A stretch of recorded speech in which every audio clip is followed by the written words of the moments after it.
Welcome along to Brands Hatch for the second event of the season, organised by the 750 Motor Club, the champions of affordable motorsport. We'll be bringing you the highlights of Sunday's racing, which took place on the 1.2 mile Indy circuit. And although it's the second double-header of the season for the Tigua Civic Cup, this weekend is the first of the year for the Stock Hatch, Classic Stock Hatch, Formula V and low-cost competitors. And I got up with a couple of them.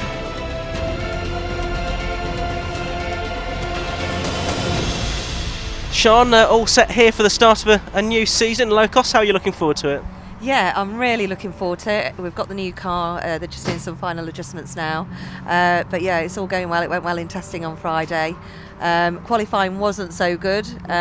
We had a few problems, but there was changing conditions. There was a lot of oil out on track, and we had two different sessions as well, and it was a lot drier in the second session. So a bit disappointed with being so far down the grid, but looking forward to a good race. Yeah, and it's great to see low cost still in great health, isn't it? Again, we've got three groups racing this weekend. We've got, I think, around about 40 cars. It's fantastic to see, isn't it? Yeah, it's brilliant. I mean, they have to split the grids now, as you just said, because there's so many of us, but it's great. And everyone's so friendly. I mean, a couple of cars had an accident yesterday, and they're going to be back on the grid today because everyone mucks in and finds parts and all of that. So it's a really friendly championship to be in. And have you got any particular aims for this season as a whole? Well, I was hoping for top three, so it is the start of the year. It's a long way to go, but we'll see how it all pans out. Well, there's three races this weekend to accommodate the very sizable entry that we have at Brands Hatch. The first race took place yesterday. OK, Tom Collar, winner of the first low-cost race of the season. How was it? It was good, yeah. Bit carnage at the start. I think there's some oil down on the second lap of Graham Hill, and Lee went off in front of me, and I managed to sort of slide out wide as well. Managed to keep it on the track. I think Richard hit me behind but got away, and then just putting in the good laps, got the gap, and just nursing the car. So yeah, it was good. Not a typical low-cost race really though, with such a big gap. No, definitely not. No, I was up for a good race as well. I said initially it felt like me, Lee and Rich were going to really get in each other and have a good race, but that's the way it goes sometimes. Now, what are your plans for this year? Is it a full season or just an occasional race like this one? I'm doing the team championship with Nick Selby, so we'll be sharing the car throughout the year. So yeah, a bit of a different challenge and just enjoy the races as they come. It's good fun. So this is the second race of the weekend then for the Demon Tweaks Yokohama Low Cost Championship. It's Group C versus Group A. A mixed up qualifying session. We've got Martin Wellard and Matthew Brooks on the front row of the grid as the red lights go out. And a great start made by the man on the second row of the grid. That's number 65 Lee McNamara going between the two front row men. The pole man Martin Wellard in the red number 55 car has already lost about 5 positions as the cars drop down into Paddock Hill Bend for the first time in what will be a 13-minute plus 1 lap race. Someone is having a spin as well.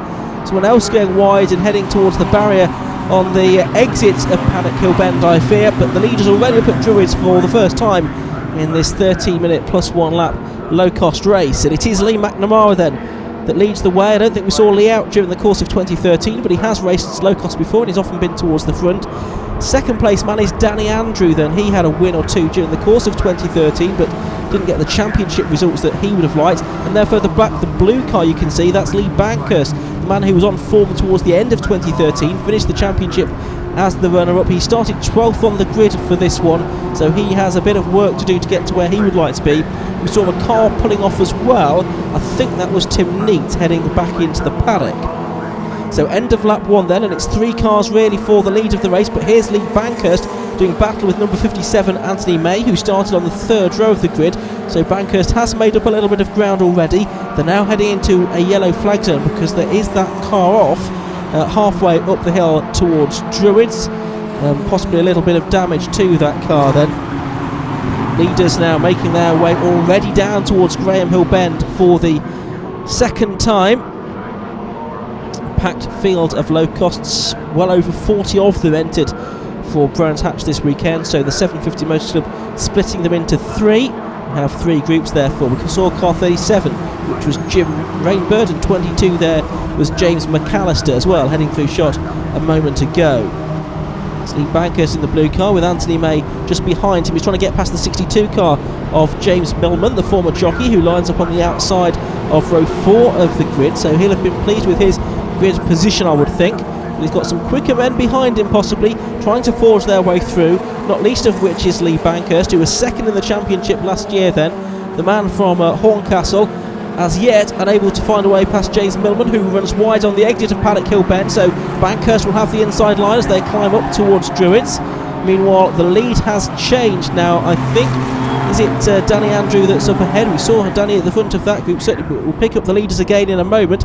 Still Lee Bankhurst yet to seal the deal, but he has now done so, and he's got past James Millman and up another place. But look at the queue of cars behind him. You can see in there number 3, which was Richard Jenkins. He was also one of the front runners last year, but never managed to actually win a race. Anthony May is still in there as well in number 57, the man from Marlborough. Ian Alley's green and white car I can see in the pack as well. So lots of action going on behind the leaders, who have pulled away somewhat already. And Lee Bankhurst will be trying to make his break now from the likes of James Millman, number 62. I think Richard Jenkins will try to go with him now. And yes, there is Danny Andrew ahead of Lee McNamara then. Matthew Brooks is in 3rd place. It looks like Martin Wellard is in 4th position in the red car. And McNamara and Brooks are side by side there up at Druids Hairpin, and I think Brooks might well have done it. Well, the 29-year-old from Warwick, he's an engineer by occupation in this home-built low cost. I think he might be up into 2nd position. He's not quite there yet, but he's going to be alongside Lee McNamara going into Surtees this time. While all of this is happening, of course, Danny Andrew, the ex-kart racer, is able to pull away. Kart is also the background for Matthew Brooks, who only did his hard test at the beginning of the season. Oh, well, there's low costs everywhere at Surtees. What has happened here? Several cars off. I think they're mostly going to be joined. One of them is heading up onto the Grand Prix loop. Try and do a 3-point turn and rejoin the circuit, I should think. There's Sean Stafford Atkinson flashing across the line. There's Brooks now at number 86. Has got past Lee McNamara now. Wellard is with them as well. He is in 4th position. There's Sean Stafford Atkinson doing battle with Anthony May, who's just dropping back a little bit down the order, if anything, at the moment. May in the 57 car. Sean Stafford Atkinson from Derbyshire, car number 7. There's this fight for 2nd place again, and Brooks now has got about 3 car lengths in hand over Lee McNamara, number 65, the man from Leamington Spa. Through Clark Kirk they come then, on towards the start and finish straight for another lap. And right in the toe is Lee McNamara. He's fighting back. He's drawing alongside Matthew Brooks here. He's halfway alongside, he's nearly all the way alongside. Can he stay there though? They are still absolutely two abreast as they now climb up the hill towards Druids, the hairpin, but the inside line is being held by Matthew Brooks. So the drivers from nearby Warwick and Leamington Spa near to one another, absolutely side by side in this race as well. Anthony May possibly dropping back a little bit further here, because through there has gone the number 43 car, which is Tom Kidd. More ground being made up further back down the order as well. Ooh, big squeal of tyres we hear there. Who's that? Oh, it is Anthony May up at Druids. He has gone round, number 57. He's onto the grass. He's now trying to reverse and rejoin the race. He'll be even further down the order now by the time he gets back onto the circuit. Ian Alley, you can see, he's in that green and white car, and he's ahead at the moment of Lee Bankhurst. James Millman in there in number 62 as well, so he's got back ahead of Lee Bankhurst. And Sean Stafford Atkinson in number 7, so she has made some progress in this race. She started 16th on the grid. She's now up towards the top 10. We'll get back to this next pack of cars, which is now making its way into the left-hander at Surtees. It's the number 74 car at the head of the group of Hitchins, Gary Brandon, Ian Alley, James Millman and Lee Bankhurst complete that little quartet, making their way around Clearways and towards Clark Kirk, and Bankhurst just dropping off the back of that pack a little bit. I wonder if there's something not quite right with his car. Lee had a string of wins at the end of 2013, so he'd have hoped for more from this weekend, and qualifying put him on the wrong foot immediately at the start of the season. Ian Alley goes down the inside of 74 car of Gary Brandon to take the place away. So I think that's given Ian Alley now a position up inside the top 6. On to the last lap, and Danny Andrew it is that leads the way, starting to get in amongst the traffic in these closing laps of the race, turning his way through clearways and towards Clark Curve now. Well, he had a successful first meeting of 2013 at Mallory Park, but some reliability issues then during the rest of the season really stymied his championship hopes. But it's a great start to 2014 for Danny Andrew, number 27, the man from Spalding in Lincolnshire, takes the win, and look how close it is for second place. Matthew Brooks just getting it from Lee McNamara in the end. And how's this battle going to be resolved? This is for 8th, 9th and 10th. Ian Alley's delighted with his position. He gets 6th, 7th is Brandon, and 8th is James Millman. But it's Danny Andrew that takes the first win of the season here at Brands Hatch in the low costs. Here are the results then, and the win for Danny Andrew by almost 5 seconds, but only 9 100ths between Brooks and McNamara in 2nd and 3rd. Further back down the order, Gary Brandon made it up to 7th, while James Millman will have been delighted to beat Lee Bankhurst to 8th position. OK, Danny, a win in the first round. It's a great start to your season. Yeah, absolutely perfect. We knew he was quick when we tested here, and after qualifying, a little bit disappointed the way they split the times, but you win some, you lose some. But fortunately it worked out with a good start, and it managed to pull a gap towards the end, so very good. It's not always going to be as straightforward as that though, is it? I think you're expecting a harder race later. Yeah, definitely. I think looking at the grids, next one will definitely be tougher, but I think we're quick enough to win, we'll see, but as long as we get some solid points again in the next one, then should all be good. Matthew, second place in what I think is your first ever car race. Yeah, first car race, so I'm ecstatic. I feel like I won the race, to be honest, but I had a great battle for second. It was great, brilliant race, fair racing as well, and come to the last lap, went to go round his outside, got a toe at the beginning of the straight, thinking I could get past him into paddock, and the checker flag come out, so I was quite lucky. Did you expect that you'd be up on the podium so early on in your low-cost career? No, I've got to be honest, I was hoping, aiming for top 10, so to get a podium is fantastic. I'm really, really happy with that. So. Lee, third position, were you a little bit disappointed because you probably made the best of the starts, didn't you? Yeah, I had a good start, and Danny got by, and he's a very quick lad, and just couldn't quite keep up with him.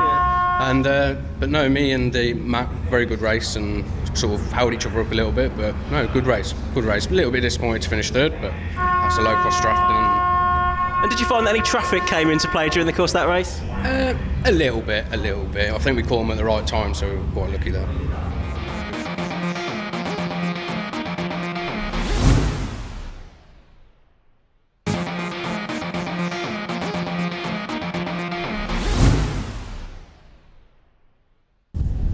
Next up, it's the Demon Tweaks Yokohama Stock Hatch Championship, and last year the title went the way of Tom Bell. He also had success in the end of season 6-hour Burkitt relay race, winning that with his team that also included Nathan Saunders, Shane Deegan and Lee Deegan. And yesterday it was Lee that took the win in the first round of the 2014 championship here at Brands Hatch. I found out how he did it. Well, Lee, it was your brother Shane that was fastest in qualifying for the first Stock Hatch round, but you've come away with the win. How did you do it? Well, I kept hassling my brother at the start of the race. I mean, in the first corner, Tom come from 10th to 3rd, so I was a bit shocked at that, so I knew I had a tough job on my hands. The smart cars were getting in the way a little bit, which maybe helped me to pass Shane, but they certainly held me up when I was trying to get away from Tom. Absolutely, but Tom, he was the champion last year, obviously didn't give you any rest at all in the second half of that race. No, not at all. I mean, he's a champion, so we know what he's capable of. I was just trying to keep him behind and keep my head down and fight to the flag. So, second race of the weekend for the Stock Hatches, with Shane Deegan and Lee Deegan lining up on the front of the grid. We also have, for some races this season, the Smarts 4U cars at the back of the grid, not part of the Stock Hatch Championship though. The race gets underway on board with Scott Sharp from 10th on the grid. He's going past the number 99 car of Craig Robertson, but look at that start by the blue car of Tom Bell on the left-hand side of the picture. He started 12th for this one. He's already up towards that 4th or 5th positions as the cars climb up towards Druids for the first first time. Carl Swift it is in the green car, the ex-Rob Drake machine, that's in third position, trying to go second as well, isn't he, I think, as they head down towards Graham Hill Bend for the first time. But it's the two Deegan brothers that are first and second at the moment. It's the 28 car of Shane that's ahead. But look, Tom Bell has made it up to third place by halfway around the opening lap from 12th on the grid. That is quite astonishing. Well, Tom Bell, what can he do from here? He'll find it more difficult going from now on, as we watch the number 34 car of Scott Sharp trying to find a way past on the inside of newcomer Toby Byrne, having his first race in the, or first two races in the Stock Cats Championship here at Brands Hatch this weekend. And look at this, the three cars side by side for the lead, and I thought Tom Bell was going to get squeezed by the two Deegan brothers there. Fortunately, I don't think any contact was made. The two Deegans are now side by side, and Lee Deegan has gone through. The 48 car takes the lead with the orange livery on the black background. So Lee Deegan, yesterday's winner, takes the lead. And is Tom Bell going to go up to second at Druids? He's on the inside line for the approach, now on the outside line for Graham Hill Bend, the left-hander. Can Shane Deegan hold on? Yes, he can, for the moment at least. But already Lee Deegan has made a bit of a break by about 3 car lengths, because Shane Deegan was having to drive very defensively there to keep Tom Bell at bay. It's only about 6 months ago that these three drivers were teammates along with Nathan Saunders in the Birkett 6-hour relay race, but now they are fierce competitors.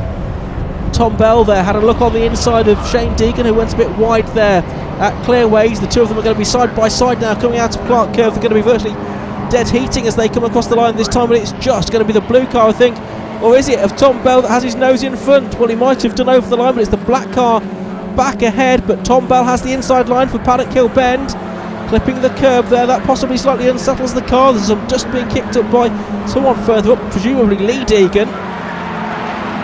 And now Shane Deegan, the ex-Auto Grass racer, getting a bit sideways there on the Druids Hill Bend corner.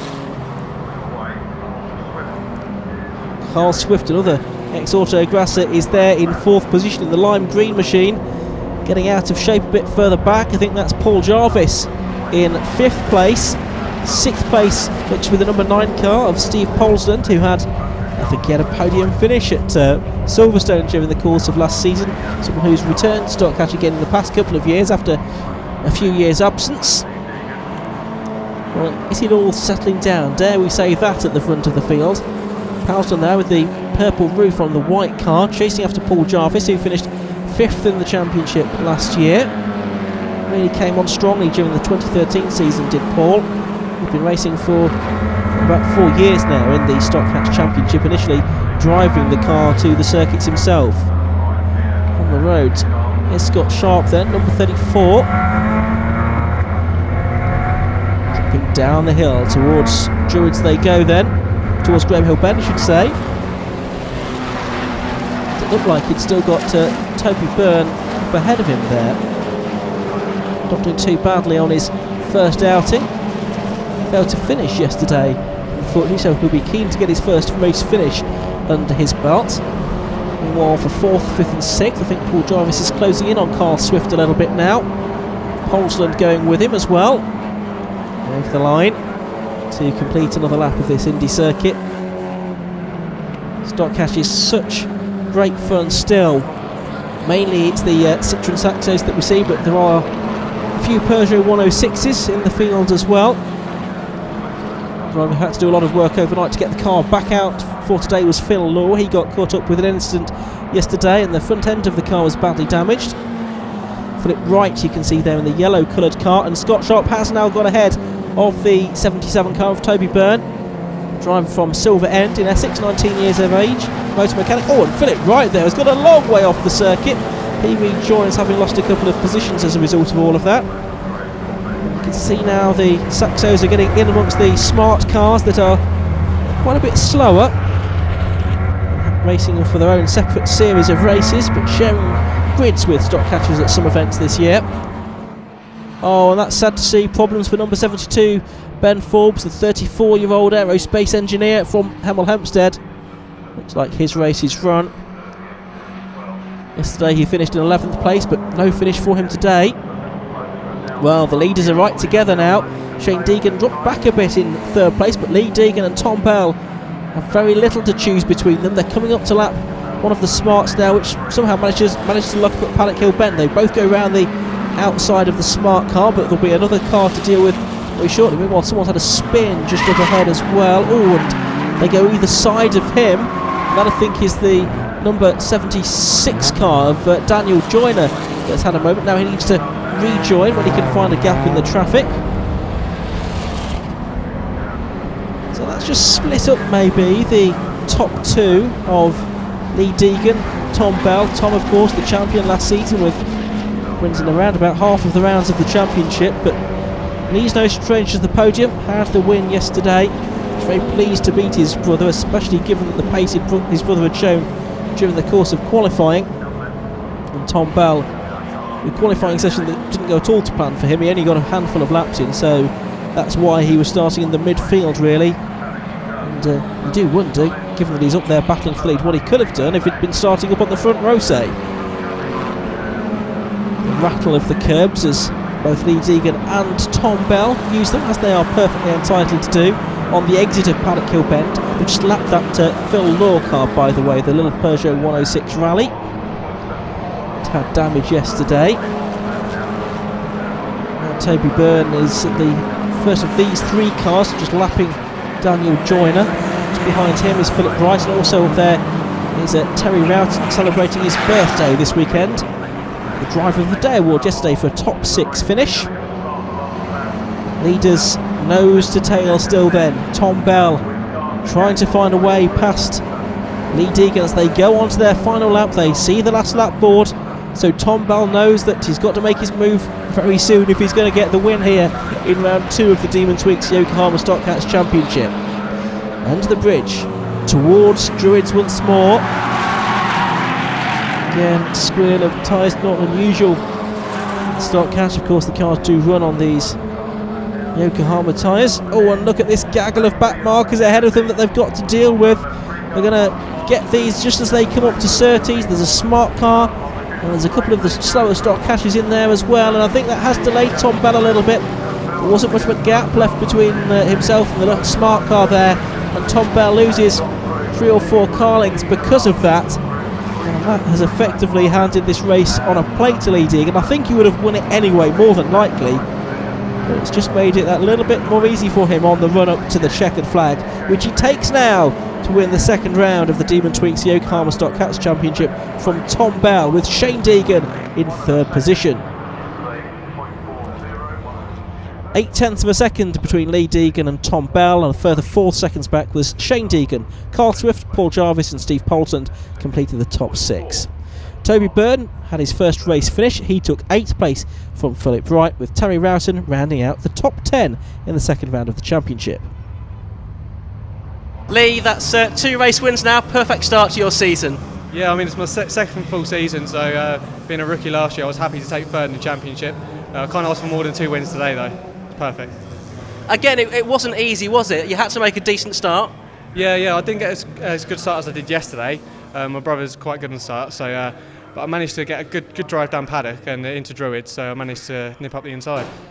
But Tom was the one that was a real thorn in your side in that race. He kept closing back up, even though he lost ground every now and then. Yeah, he did. Yeah, I need to sort my starts out to get him like Tom's, because he's just got some lightning starts.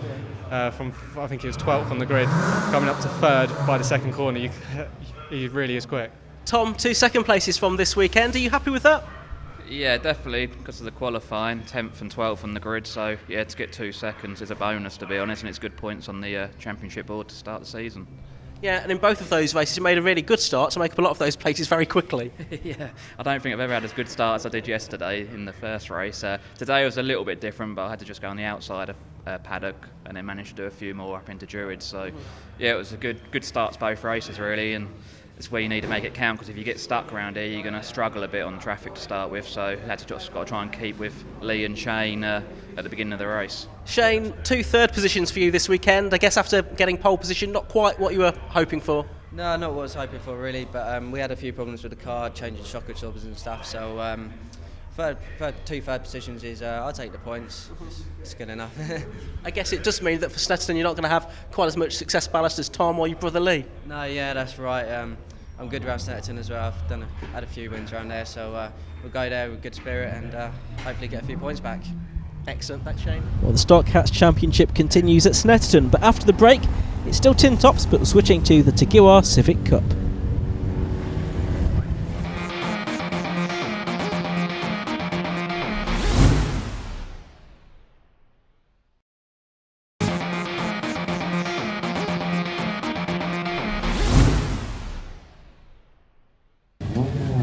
The Tigua Civic Cup is a new addition to the 750 Motor Club bill for 2014, and it got off to a tremendous start in the opening event of the season at Donington Park. There were 2 wins there for Rob Baker, but Rich Hockley, Luke Zedzakowski and Nick Chapburn also featured on the podium. Before qualifying, I caught up with a couple of the newer drivers to the series. Bernard Garlier, a newcomer to the Civic Cup this season, but you come from Malta, so how come you've come to be racing in the Civic Cup in the UK? Yeah, we don't have any circuits in Malta, so we can't race in Malta. I used to go racing at Sicily before, time attack mainly, and I did some local hill climbs. Last year I was watching the Civic Cup back from Malta, and I thought it looks like an interesting series, so I thought I'd give it a go this year. Okay, and you had your first race meeting at Donington Park a month ago. How was that? Yeah, it was fun. It was my first time driving the car, first time driving at Donington, so it was more like testing for me, but it went quite good. I qualified 17th and managed to move to 10th place in the first race, and the second race I finished 9th place as well, so it was quite good for my first race. And here at Brands Hatch, I think you've had a couple of test sessions, but otherwise very little experience of this circuit. Yeah, I had two sessions Friday. Yeah, it's a difficult circuit, so we'll see how it goes today. Mark Higginson, you're preparing for your first ever race this weekend. Yeah, I am. It's my first race event. Never done it before. Just excited to get on the track.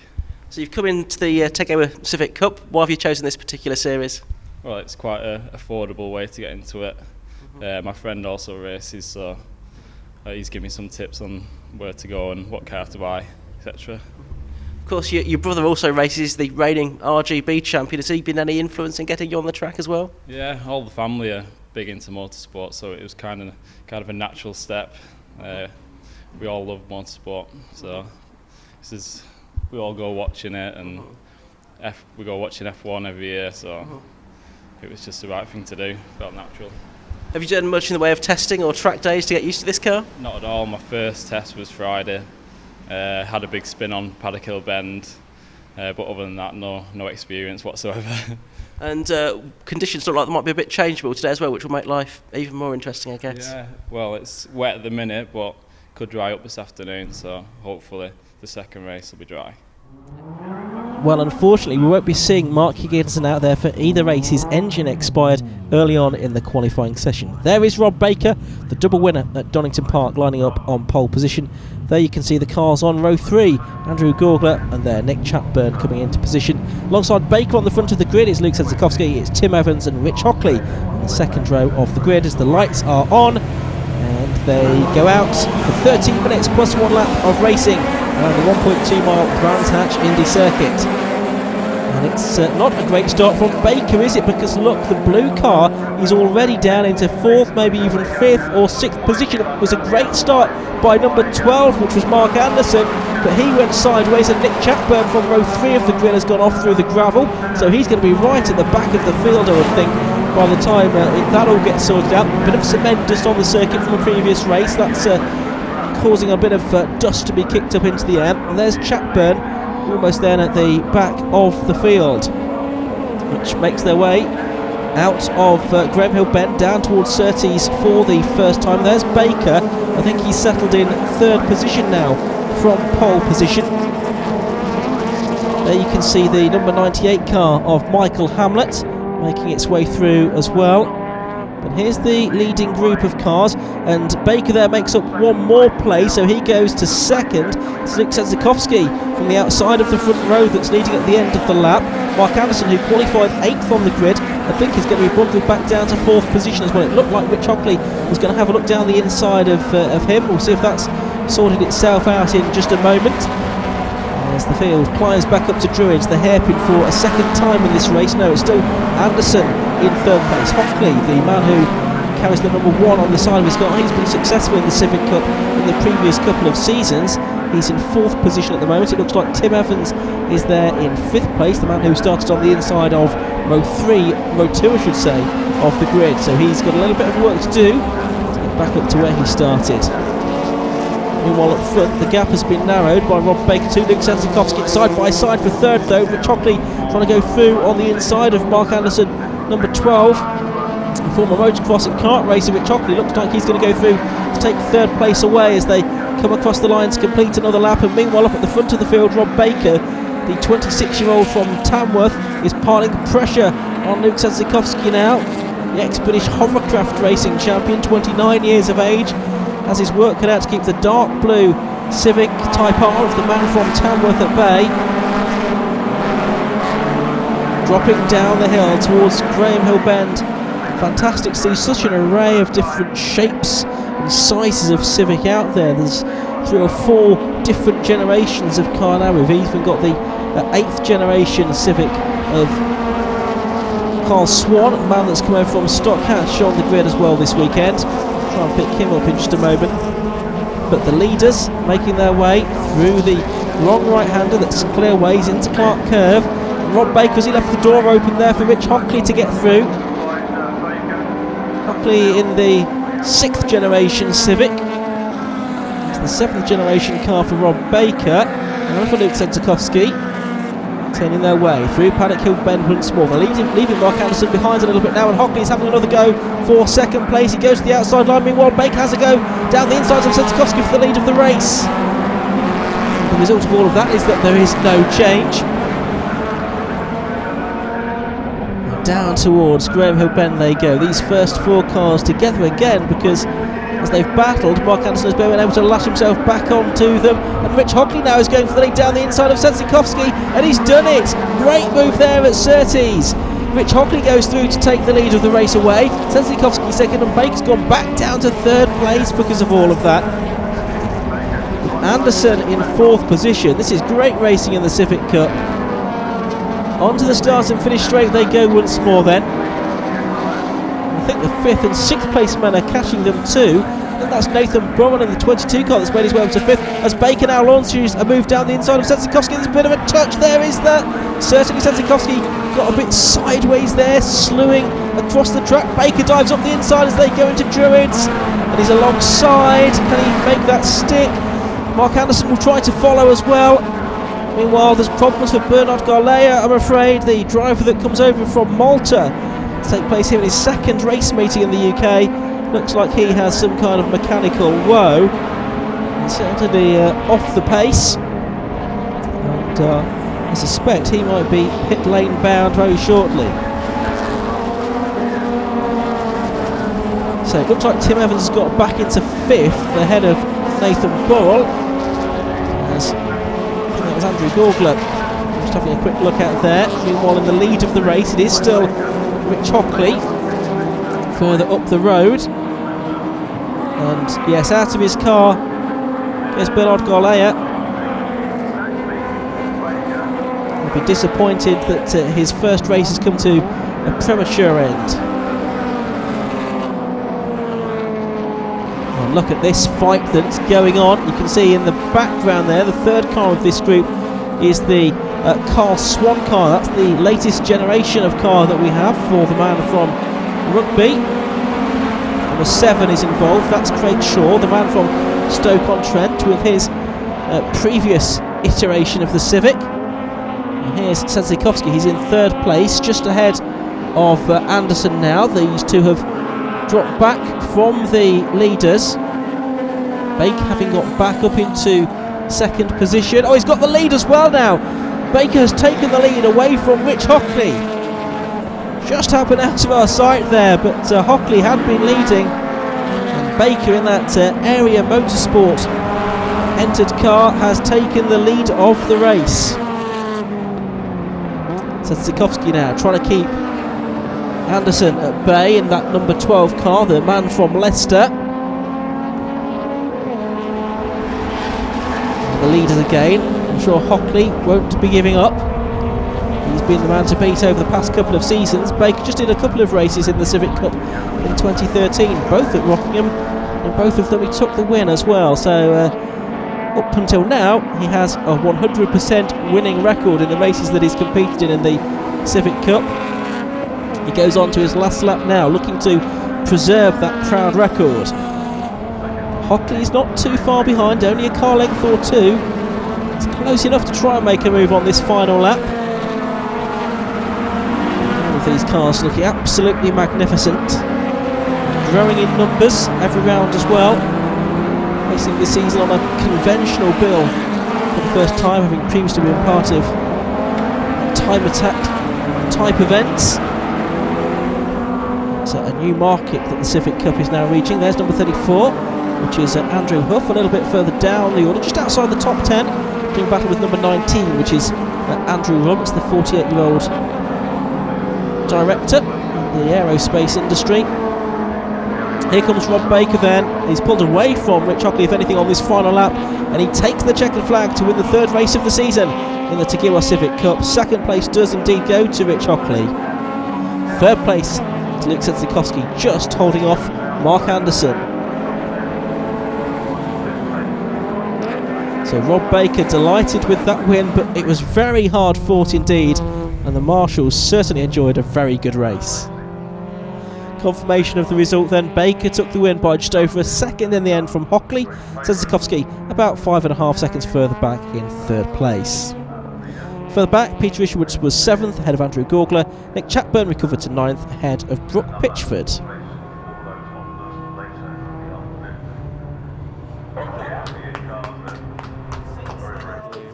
So Rob Baker, a third win out of 3 at the start of the season in the Civic Cup. You must be absolutely delighted with that. Yeah, massively delighted.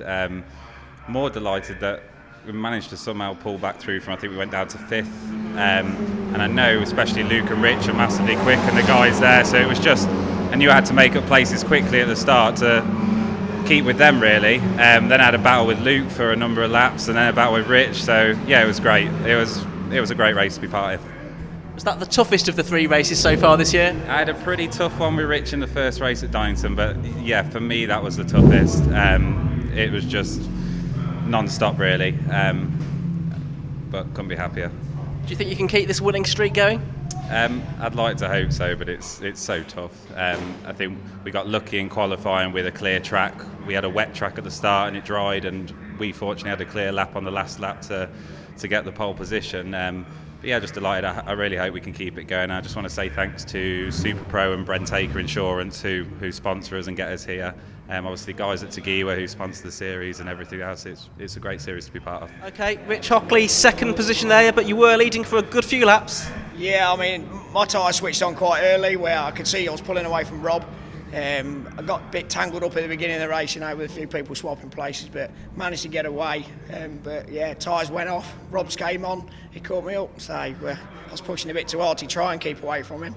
Overcooked the tyres, so it's one of them things, isn't it? But yeah, it's good racing, good close racing, not a lot of contact, which is always good. So yeah, it's good, enjoyable, and I hope the crowd's enjoyed it, that's the main thing. So Luke, 3rd position for you, are you happy with that or not?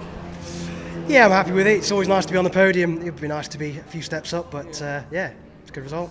You got a great lead at the end of the first lap, though. Yeah, I did. It was got off the line well, and like you say, led the first lap. But then going into Graham Hill, I came out and chose 5th instead of 3rd, and that kind of lost me 2 places. And from then on, there was not a great deal you could do to get back on terms with the 2 leaders, was there? No, that's right. They were gradually pulling away from me every lap, so just a case of keeping Mark behind me and just enjoying it. Well, there's another race for the Tigua Civic Cup later on in the day, but heading out around the grid now is the Classic Stock Catches. Join us again after the break.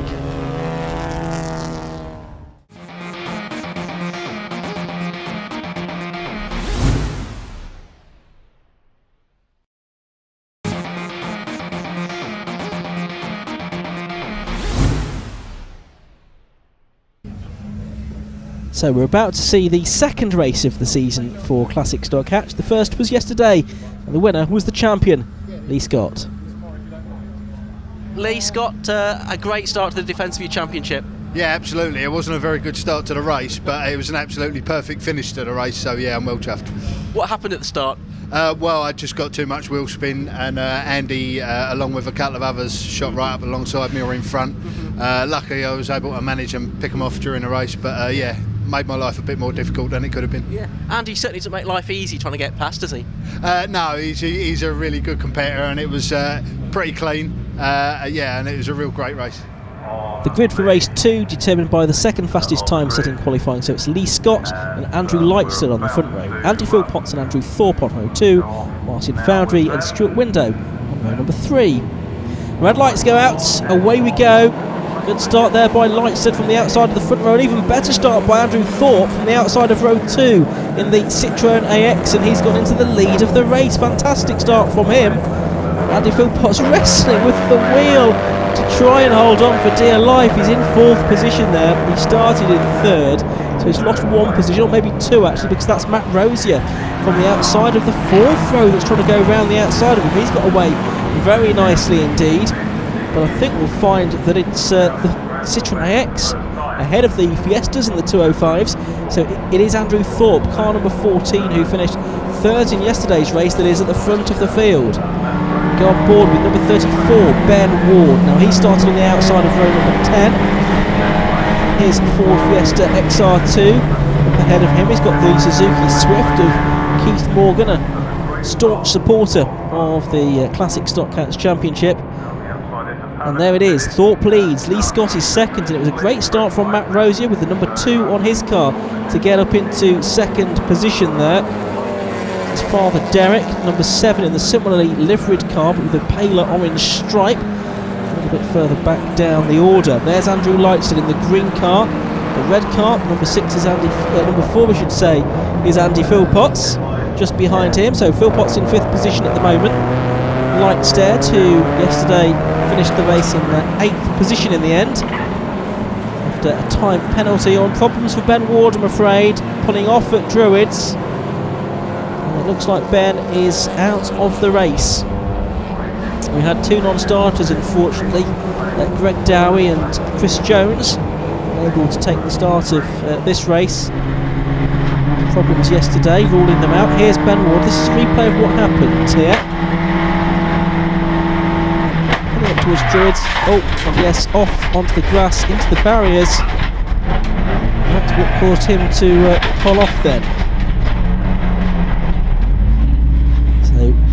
Blue Bee Solutions backed car is out of the race, I'm afraid. All today is done.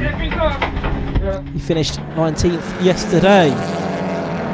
Lightstead and Philpotts then still battling. And it's Martin Foundry at the head of the next group. Also involved is the second of the Citroën AXs of Stuart Window. Lightstead on the outside of Philpotts here at Druids. Where is he? Has he got his nose to the front? Yes, he has. And he slices through on the inside there. So Lightstead it is, ahead of Philpotts. At the moment, at the sharp end of the field, it's still Thorpe that's leading. There's the 2 of them battling a little bit further back for 3rd and 4th positions. Ooh, is that a little touch there maybe? Maybe not actually. Philpotts trying to find a way through on the inside of Lightstead, number 79, the Yorkshire-based driver. Philpotts, who had a win at Cadwell Park last year, he was delighted about it. Oh, bad news there for Stuart Window. It's curtains for him, isn't it? Because the number 82 car is going into retirement. Well, Philpotts now back ahead of Andrew Lightstead. It's a fantastic dice that these 2 are having, isn't it? Up towards Druids once again. This part of the circuit on the last lap, Lightstead cemented his advantage over Philpotts, but it's reversed since then. And he's number 90, Martin Foundry. Oh, what a spinner! And it's Matt Rosier, isn't it? Matt Rosier from 3rd position in actual fact has gone round. He's gone into the gravel as well. I don't think he'll get out of there. Now that car too far away from the edge of the circuit. So Rosier out of the race, and that's promoted that Lightstead and Philpotts battle into the battle for 3rd. It was actually for 4th before. Having said that, I think that Philpotts has now got away from Lightstead a little bit. So Foundry now is up into 5th, and I think that's Derek Rosier in 6th place. Martin Kaiser is in 7th place. Matt Rosier getting out of his car, the runner-up last year, and he's so often been the runner-up in this championship. He'll be very frustrated at how his season has got underway. Yesterday he finished 4th in the opening round. It's not what he wanted at all. It's a very nicely turned out Peugeot 205, isn't it there? The 46 car of John Peerless. John, who finished 12th in yesterday's Classic Stock Catch race. Tremendous field of these cars that we have here. 28 of them attempted to qualify. We had 26 finishers yesterday, 26 starters today. So more Classic Stock Catches than Stock Catches these days. No doubt the affordability of it appeals. Here's a battle.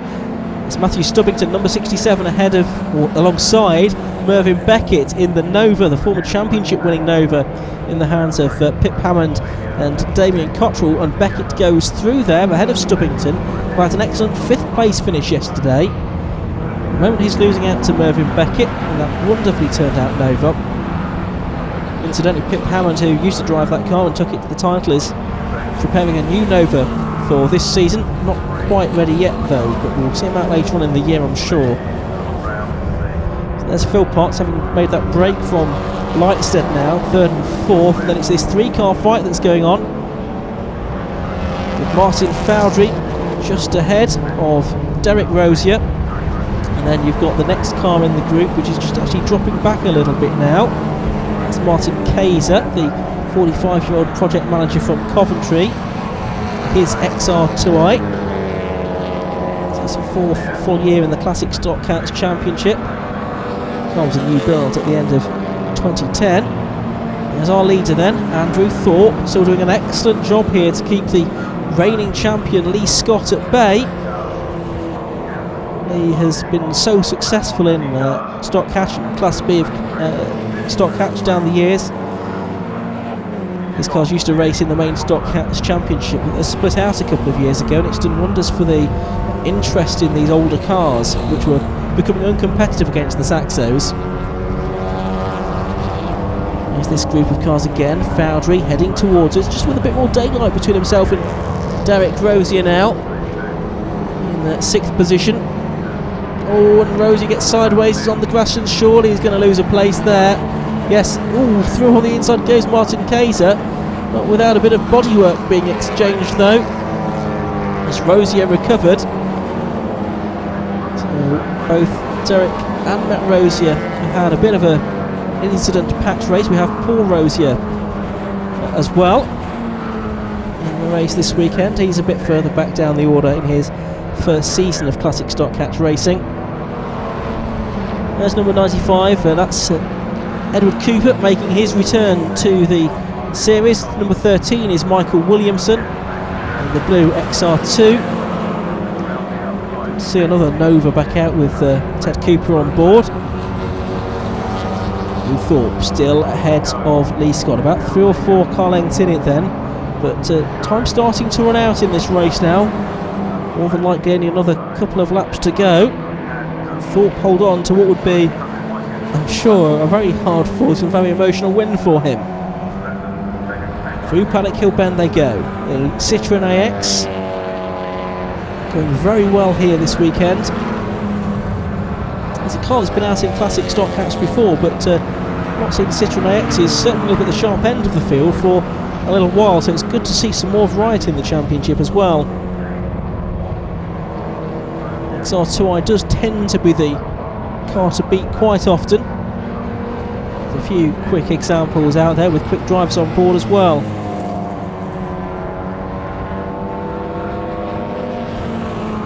There's number 11, which is Ryan Lowry. Just behind him is the number 35 car of Mark Webster. So you've got a couple of examples there of the XR2is.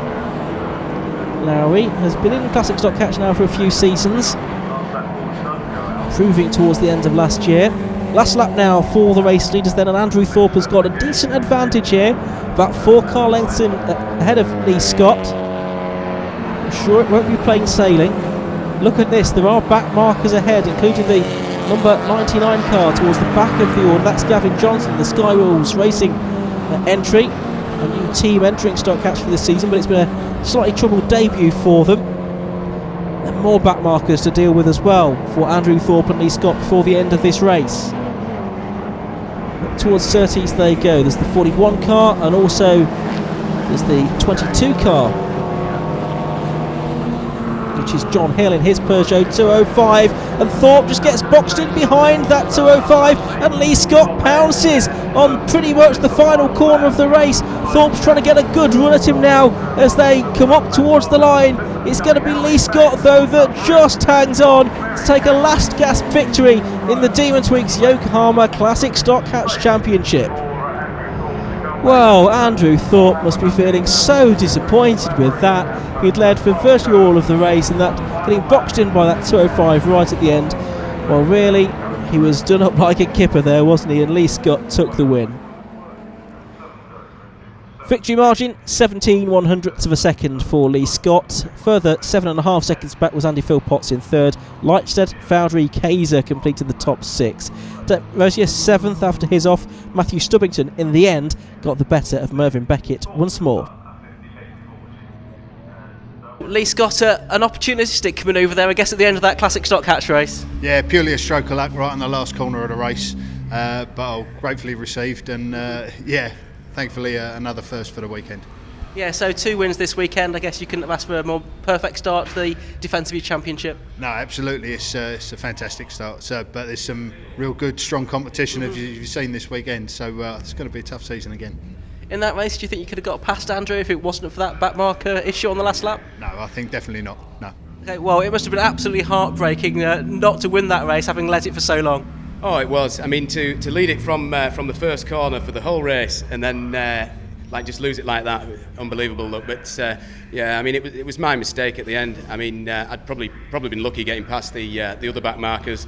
Every back marker I'd overtaken on the outside of clearways, and then came up to them too. And I've chatted to the chap, and he said he was leaving me room on the inside, which he did, to be fair. And I tried to go to the outside, hit the back of him, and of course left the gap for Lee. But yeah, I mean, it's encouraging with the new car. I mean, I was hoping it'd go well, and it has. So it means that I can look forward to the rest of the season, and hopefully have another chance of leading the race, possibly a win. Third place then for Andy Philpotts. Happy with that? Yeah, given the start, I'm quite pleased with that. It took a long time to get past Andy Lightstead. He put up a really good fight. It was a nice clean one as well this weekend, which was good. So second yesterday, third today. It's not a bad start. And I guess it means you won't have quite as much ballast in as Lee will for the next round. Yeah, but it doesn't seem to make any difference with him. I think last year he had like 80 or 90 kilos, which was crazy, and he still kept on going. The Demon Tweaks Yokohama Classic Stock Hatch Championship resumes at Snetterton in a month's time. But coming up after the break, the only single-seater action of the day at Brands Hatch, it's the Tillotson Formula V Championship. Don't go away.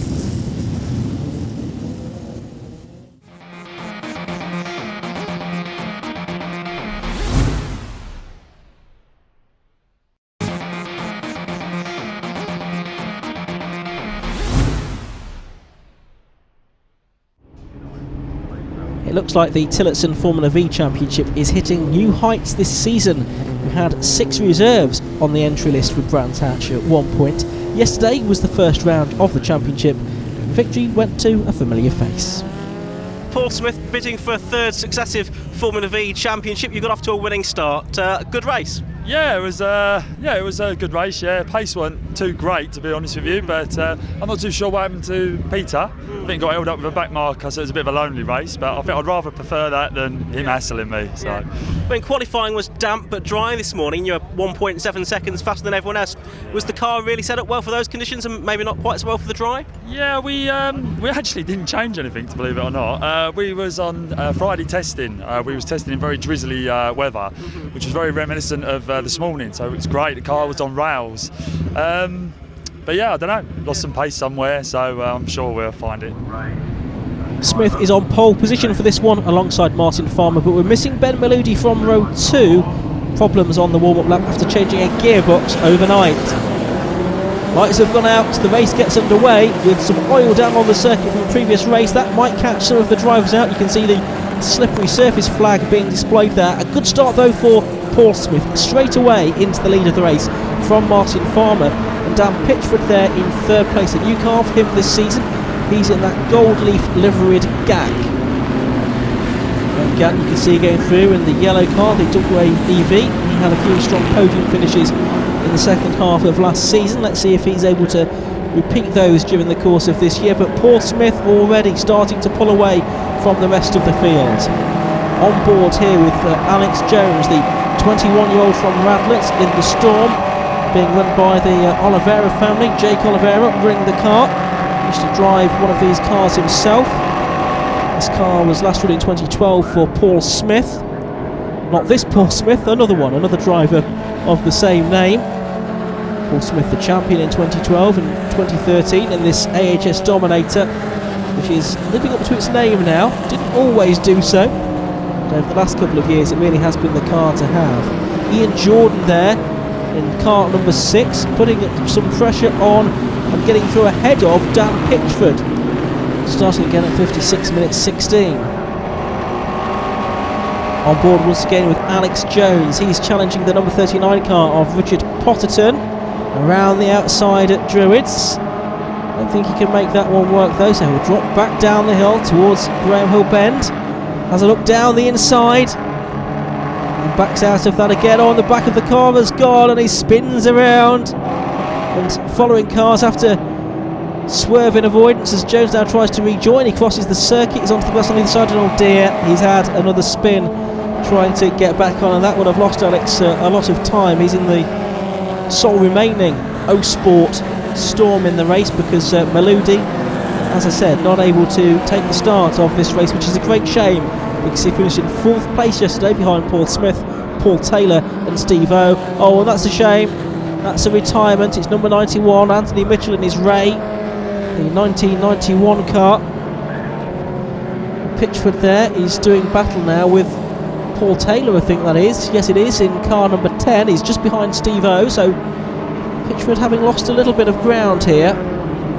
There's Martin Farmer there, the 2-time champion in 2010 and 2011. He's under pressure from Ian Jordan in car number 6, and Jordan alongside him here, the wheel-to-wheel. Farmer's been wheel-to-wheel with that car before, not in the hands of Ian Jordan though. It's Dave Jordan in the car, that's Ian's dad.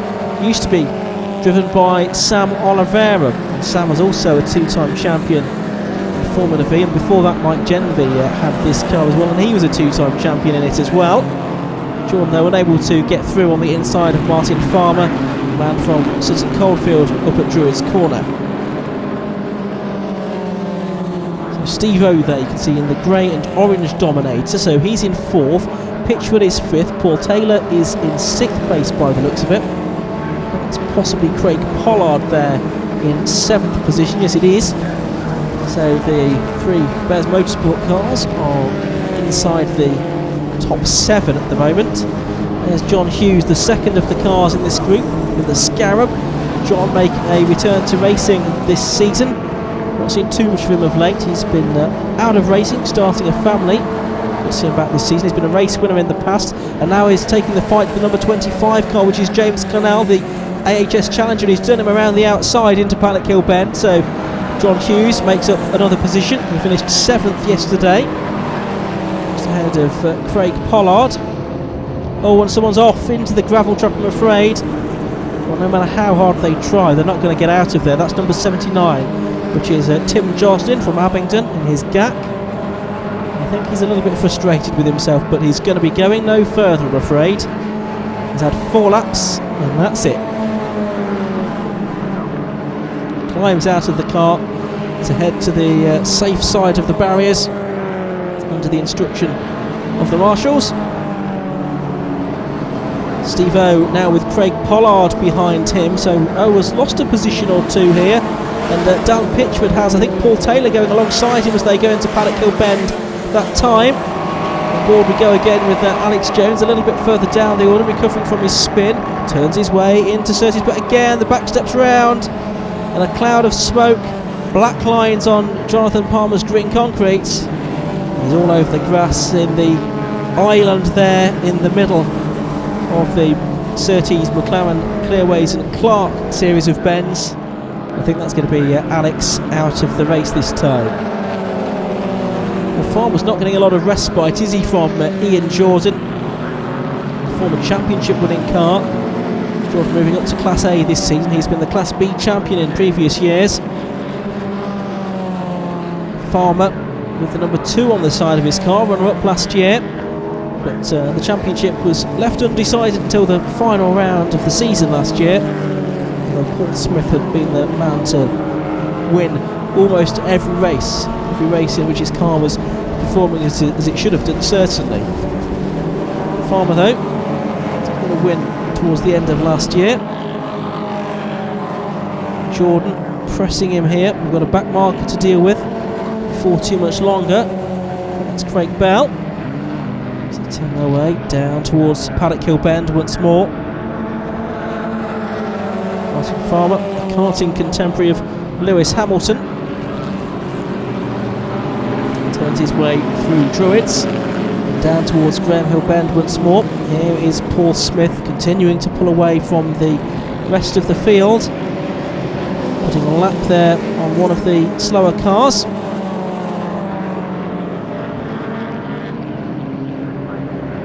Towards Surtees then goes Martin Farmer, getting past the second of the Dave Jordan cars. That's the shane of Jamie Harrison, having his first car race today. Missed out on yesterday's race because he was a reserve, but Jamie, a teenager from Kent, pleased to get out there today. So Farmer still in second place and Ian Jordan in third. More cars to negotiate, and that back marker, that has compromised Ian Jordan's run up towards Druids that time, so he's dropped back from Martin Farmer now. The back marker getting out of shape in front of Ian Jordan. Not what he would have wanted to see. Just had to think about what to do there. There's a gaggle of cars a bit further back. Graham Gant in number 3, who was third in the championship last year, ahead of Craig Pollard now. Number 92, the trainee accountant from Diss. Upper midfield scrap is pretty spicy. Pitchford it is at the head of the group. He's ahead of Paul Taylor now. 2 Gacks running together. Then you've got Steve-O, then Graham Gant, and then another Gack with Craig Pollard. Last lap board goes out to Paul Smith, but Martin Farmer's closing on him, and Paul Smith's got a problem, and the leader of the race is the leader no more, because Paul Smith slows dramatically as he starts the final lap, and Farmer and Jordan have swept through into the lead and second place respectively. Can Paul Taylor hang on for third position? Paul Taylor and Dan Pitchford are disputing 4th place at the moment, but could that become third by the end of it? And Smith still slow on the run down towards Graham Hill. Is that a problem with the engine or a fuel problem maybe? It's only a short race, so he shouldn't have run out of fuel unless there was a miscalculation how much fuel was put into the car. Martin Farmer then now with a biggish lead after a moment for Ian Jordan. I think Jordan was pushing on to try and get victory, but Martin Farmer is going to take his first victory of the season, and it's an early wedding present for him. He's married next Sunday, but Martin Farmer wins round 2 of the Tillotson Formula V Championship from Ian Jordan, who's going to come home in third place. Oh, it's side by side over the line, and our screens are saying that Paul Taylor has got it, but it looked there as if Dan Pitchford got the win. And confirmation that was reversed in the end. Pitchford getting third ahead of Paul Taylor, with Martin Farmer finishing 3 seconds clear of Ian Jordan. Further back, Tim Probert completed the top 10 after John Hughes retired. Okay, so Martin Farmer, you've had a win that just came out of nowhere, really. Yeah, I think we struggled for majority of the race, and it felt like a battle to, a good result would have been keeping second, and I was hoping to pull away from Ian, which I couldn't. And then all of a sudden we saw Paul Smith going slow in a straight line on the last lap, and it was a battle for the win. Absolutely, and it just sort of G's you up that little bit more, doesn't it, for that final lap? Yeah, and the fact that Ian went I could see him completely sideways in my mirrors on the second corner, and I thought, that's it, I've got the win now. But it was a tough race all the way through. Ian Jordan, second position, but he had a great fight with Martin all the way through that race. Oh, I'll tell you, that was great fun. He defended really well, I'll give him that. He was a hard battler. He definitely had the legs of me on the straight, though, so I just couldn't get past him. And when you saw Paul Smith slow up at the end there, did that give you sort of an extra bit of motivation to try and get past? Oh, when you're coming down that start-finish straight and you see the leader slowing and then they put the last lap board out, you think, oh, here we go. And I knew I had a better run through paddock, so it was going to be Druids or nothing. I tried it, must have hit some oil, slipped sideways, and it was gone. So well done to Marty. But a sign of good things to come hopefully this year. Well, definitely, I've stepped up to Class A from Class B, so and the pace has picked up this weekend. So hopefully, I'll be troubling them all season. Excellent, well done.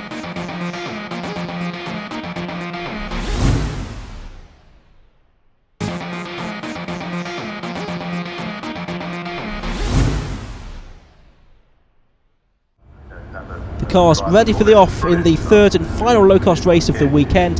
This time it's Matthew Brooks and Richard Bradley on the front row. Danny Andrew and Tom Collar, the two winners from the previous races, are on the second row of the grid. And it's Tom Collar, who won yesterday, that makes a very good start indeed. He is trying to go around the outside of Richard Bradley, who was on the outside of the front row. So he's already up to third place. It looks like Matthew Brooks has got the lead, and in second place I think is Danny Andrew. Then it looks like Tom Collar third and Richard Bradley fourth is how this is shaking up on the run up towards Druids for the first time. Again, it's a 13-minute plus 1 lap race. Watch out for Thomas Robinson, by the way. He is well worth keeping an eye on. He finished second in yesterday's race. He's in the yellow number 9 car, and he starts on the 9th row of the grid. So let's see if he can repeat yesterday's feat of climbing up the order. The podium finisher yesterday was Martin Wellard, as the leaders almost side by side coming into Surtees this time. Danny Andrew with the 27 car, who won this morning, had the inside line, but for the moment at least it's Brooks that holds on, with the orange and grey car of Tom Collar in third position. Richard Bradley, it is in fourth spot, having squandered that front row start, and he now is coming under a little bit of pressure as well. Look at this, 3 of them side by side for the lead of the race though, into Paddock Hill Bend for the second time. Brooks concedes, I think, and it's going to be Andrew and Collar then that go side by side, and Collar's done it around the outside at Paddock Hill Bend. Fantastic stuff. Tom Collar from Canterbury in car number 13 then leads the way in this low-cost race, the third and final one of the weekend. Can he repeat his victory of yesterday, or has Danny Andrew got an answer? Problems, I'm afraid, for number 50, and that's Sean Hooson. Having problems, and I think he's going to pull into retirement.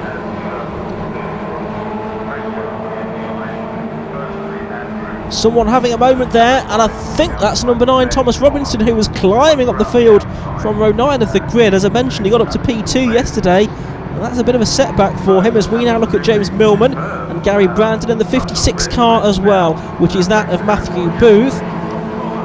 He started the race on row 5 of the grid, finished 5th in yesterday's race. He's in the white car at the back of this group. Now Millman has Brandon trying to go around the outside of him. That leaves the door open for Booth on the inside line. Tim Penstone Smith, you could see in that familiar white and pink car, a little bit further back down the order. There's been no change there among that 3. The yellow flag being waved a little bit further on, so someone has either gone off or pulled off just around the corner. It's an orange car. I wonder if that could possibly be David Jones that's had a moment. Spots of rain now, so this is really going to put the cat amongst the pigeons, isn't it? A change in conditions during the course of this race. I don't think it's amounting to very much so far, but it's going to make the race just that little bit more interesting. There's number 60 then, Richard Bradley from Spilsby in Lincolnshire, started on the front row of the grid in 5th position at the moment.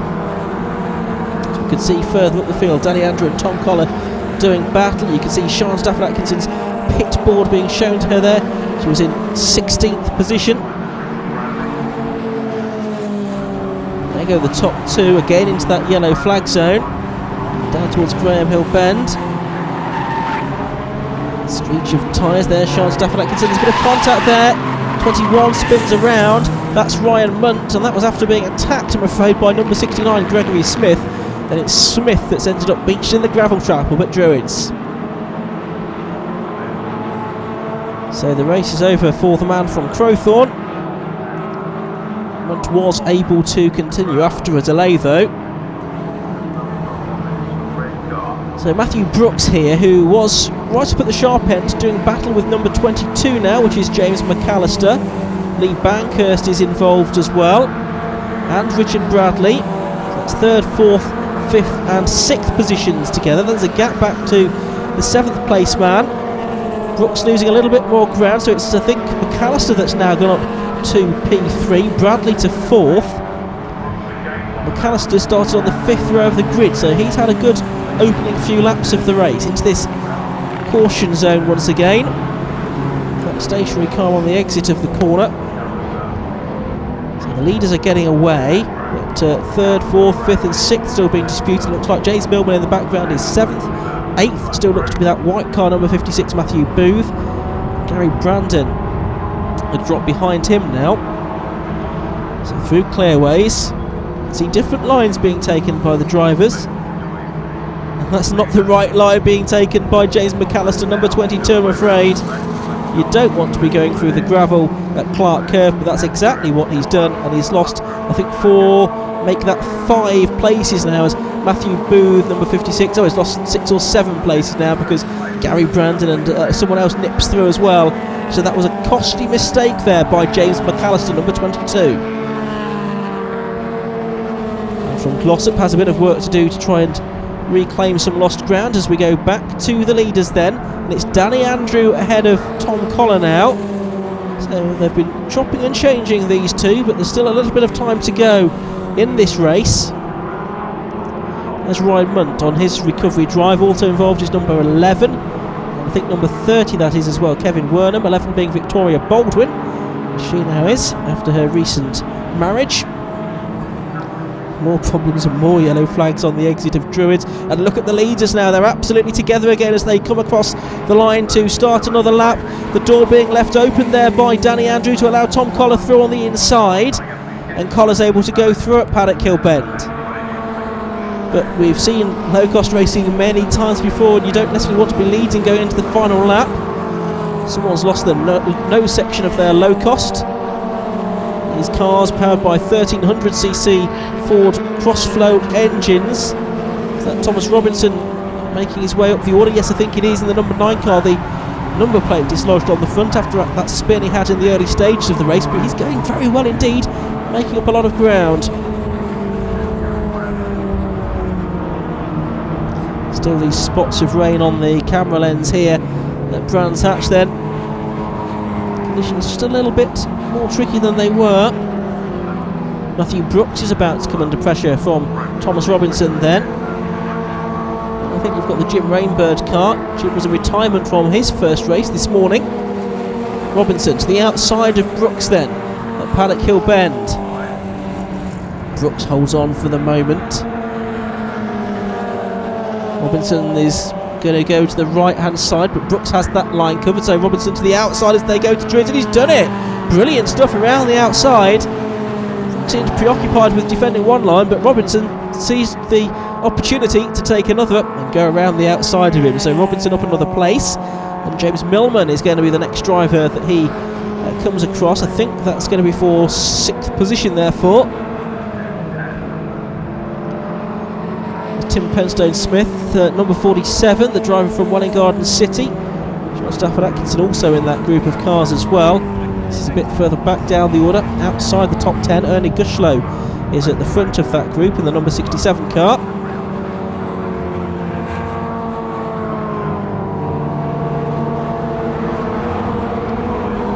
That's that debris that we saw a little bit earlier on.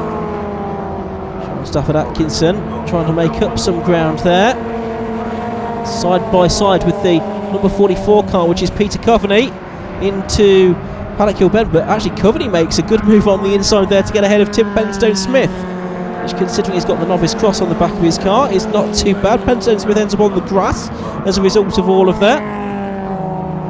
On his final lap then, Danny Andrew has managed to get away from Tom Collar here. Up to the line he's going to come now to take the checkered flag for a second victory today in the Demon Tweaks Yokohama Low Cost Championship.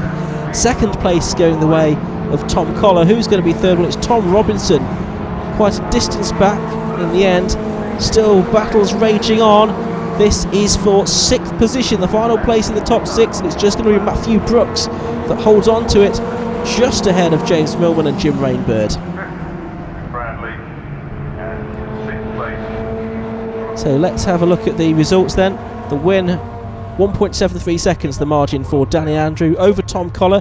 Thomas Robinson, a great drive from row 9 to take third place. Bankhurst, Bradley and Brooks complete the top 6. Further back, completing the top 10, was Matthew Booth. Tom Collar didn't win, but he did get fastest lap. Okay, Danny, another win, a great way to finish the day and the weekend at Brands Hatch. Yeah, hopefully Snet and the rest of the scene will be the same. A little bit disappointed that me and Tom couldn't finish the race properly, because I think it would have been a real close finish, but I'd rather take the win than risk it with Tom, so no, over the moon with that. From your own point of view, was there any dramas during the course of that race? Other than about 4 or 5 laps from the end, somebody dropped a load of coolant in Surtees, which made it a little bit of an issue, but luckily I had enough gap to Tom. And in the first race I caught every back marker perfect.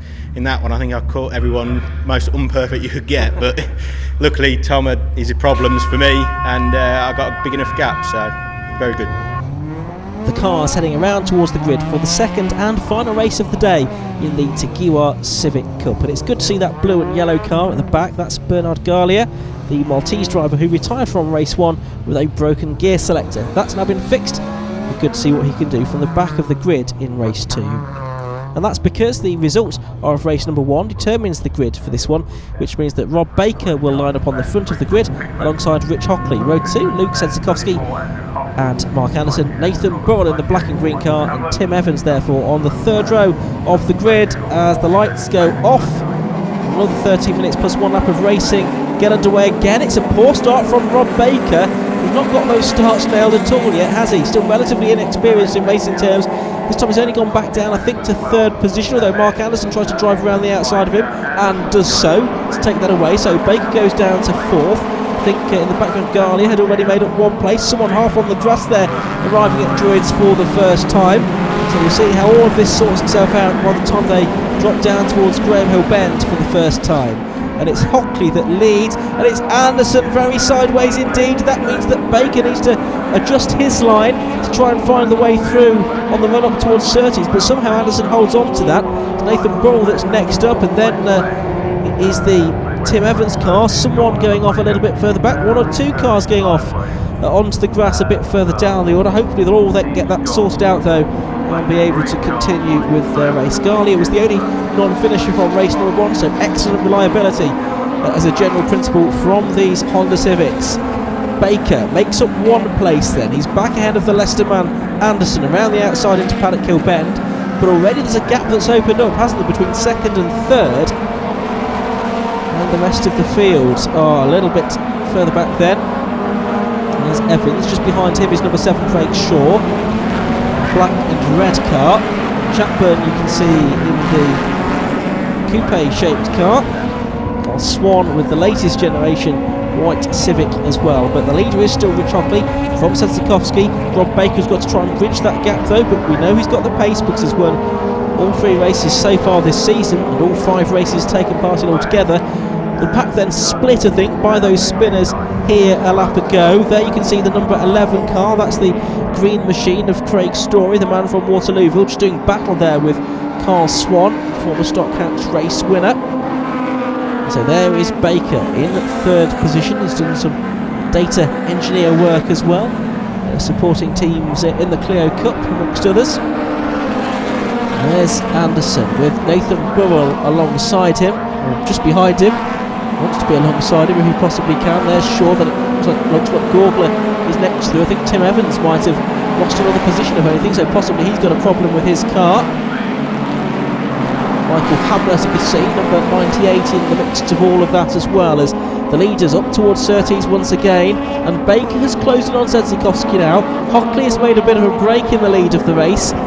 Is he going to be able to hold on to this advantage, I wonder? There's Chatburn in number 88.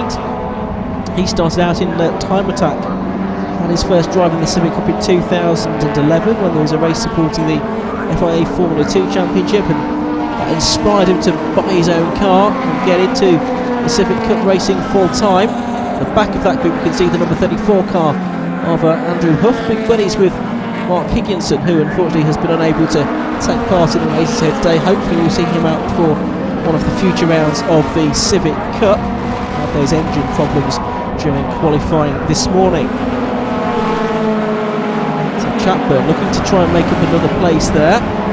around the outside at Druids, but there is Rich Hockley in the lead of the race, and the wipers are on now, so it's starting to rain. It must be here at Brands Hatch, and this could throw a very different perspective on things, really, because these drivers will have set their cars up for dry weather, and I think, as you can see now, the spots of rain on the camera lens. I think this is going to really sort out the men from the boys a little bit. The more experienced drivers might come to the fore here. Tim Evans is pretty experienced in all kinds of racing, including saloon cars and RGBs and gearbox car races. Oh, and a bit of a touch there between Evans and Chatburn was there. As for second and third, Sensikoski has Baker right behind him now, and these two have had the odd battle already this season. Up towards the Druids they go. A little bit further back for that number 7 car. Craig Shaw, 14, is Andrew Gorgler, the man from Eastleigh. Evans and Chatburn just in the rear of that group, a little bit further ahead of Huff, the man from Shorley, up in Lancashire. It's not far off being 3 cars for the lead, because I fancy that gap is coming down between Rich Hockley and Luke Sensikoski now. Rob Baker spurring them both along, and Nathan Burrell's going well, isn't he, in 4th position. Nathan from Lutterworth in Leicestershire. Baker then chasing after Sensikoski. Over the line they go once more towards Paddock Hill Bend in this short, sharp lap of just over a mile here at Brands Hatch. Sensikoski doesn't have quite such a good run as Baker. Out of Paddock that time. Baker having his car up on the inside line, and he's got his nose in front, and I think Baker's done it. He's got up to 2nd position. Well, Baker's yet to be defeated in the Civic Cup. Now he's got to try and narrow the gap to Rich Hockley, who's going to maintain that excellent record of his. Time is running out and the conditions not ideal. Baker, as we've said, relatively inexperienced, so how will he cope with the slippery surface that he's now being faced with? Inevitably the lap times will drop off a little bit from where we were early on in the race. The low 57s, Rich Hockley, the best lap of the race so far, 57.24. Baker did a 56 dead in the first race, so already conditions had deteriorated a bit. Still not full wet by any stretch of the imagination, but it's that difficult, greasy stage, really. Burrell running out a little bit wide there. Back to the next group of cars. This is the 6th place man then, which is Craig Shaw, just ahead of Gorgler. Chatburn and Evans still doing battle as well. Peter Isherwood is in the mix as well. Someone off in the gravel in the background there. I think they've made their way through it. You can see number 3, which is Brooke Critchford. A bit of damage on his car, I think. So the windscreen wiper's definitely on now on that Chatburn car. The rain getting heavier, most definitely now.